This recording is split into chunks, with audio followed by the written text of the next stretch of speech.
School topic. I noticed that Barbados today has launched their paper again from September 1st, they said proudly, in an e-reader format. So I've gone on the hot and sweaty thinking, well, I can now download this to my Kindle and read it with me. And I'm thinking, what's this?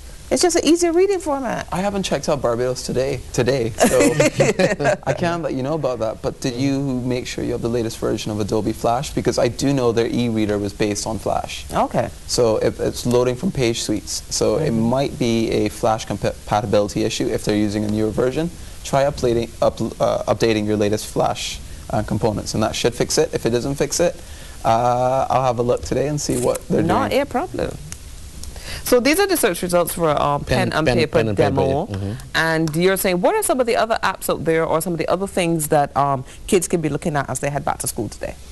Well, for one, you might want to own a tablet. Just in particular, a large tablet, along the lines of an iPad or... It is no longer I want it, it is I need it. It's not a case of you need it. You don't have to spend the money if you don't necessarily want it. Pen and paper works just fine. But if you do happen to have a desire to want one, and you have, let's say, $1,400 in your bank account, go out and grab yourself a mobile tablet. I would recommend the iPad for users who aren't too computer techie or savvy, or the Galaxy Android-based 7.7-inch tablet.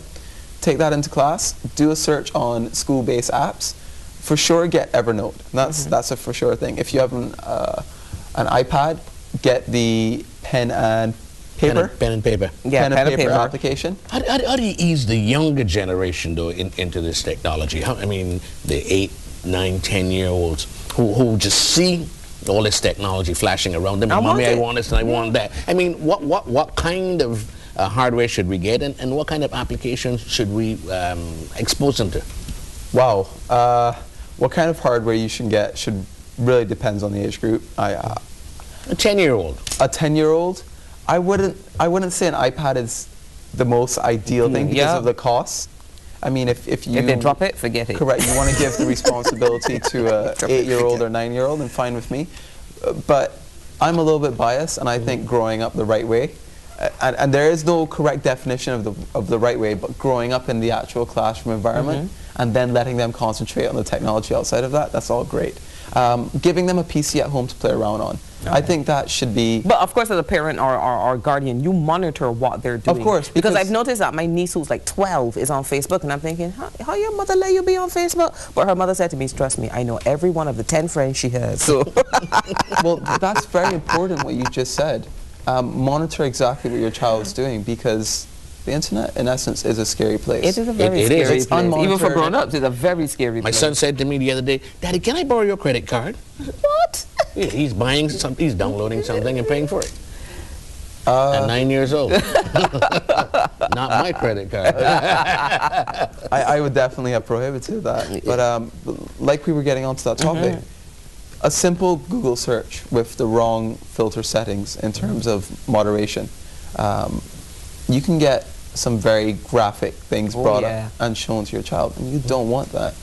Vulgarity, profanity, nudity, there's no limitation to what it's out there. Yes, what's out there and what horrific events can actually hit your child's eyes. You want to be there with them and guide them through the process of using a computer properly, making sure all the right filters are in place, and parental controls. And a lot of antiviruses come with parental controls. Kaspersky, Nod32, Norton, all the top-end ones come with parental controls that allow you to put in a password and limit the things that your children can do online, which is a must for any parent allowing their child to jump behind a computer.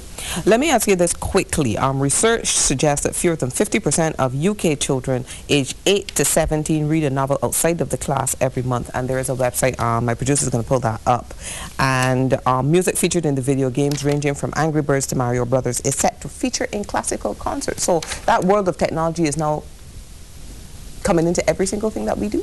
Well, technology is all around us. You need to remember that. Everything we do is based on technologies, from the manufacturing of our pen to the precision of the filling the ink cartridge within it.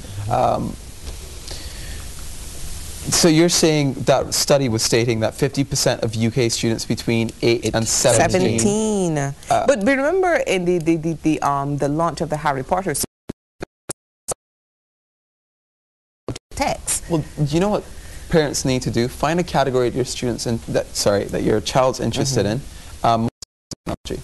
So for me, I would go and subscribe to Google News with technology based in Barbados. I would go and read online like Mashables and Gadget. They're websites based for technology-based news. So find categories that your child likes and try to force them in a direction where they're going to these websites based around that category where they can read in it. I spend at least 4 to 5 hours every single day reading, and I've never, in the last, I would say 3 or 4 years, I haven't read a book, a full book, but I've read more now in my last 2 years than I have in my entire life. And it's not one thing in particular. I'm always reading about something new. But that's just the thing. I find as though we talk about children aren't reading books or people aren't reading books, but you're reading so much other stuff. I have a wonderful collection of books at home that I buy when I'm traveling, wherever, and I keep telling myself, I'm going to come home from work and read. I spent so much time in front of my computer between responding to email, doing this, all computer-based, that by the time I get home in the evening, I just ain't got the woman to pick up a book. I'm just so tired. I think that's the case for most of us. No one really has time to actually read a book from cover to cover, depending on what the book is. I have a few books I still want to read myself. But when you get caught up with your day-to-day activities, you really don't have the time, which is why these websites offer little snippets of information that allow you to read about an article that entices you and makes it interesting for you, and it keeps you in the loop of what's happening, and you still get to get your reading skills out there and expand your intellectual knowledge. Gabriel, this is where we're going to say bye-bye. I see my floor manager is there. I'm getting the...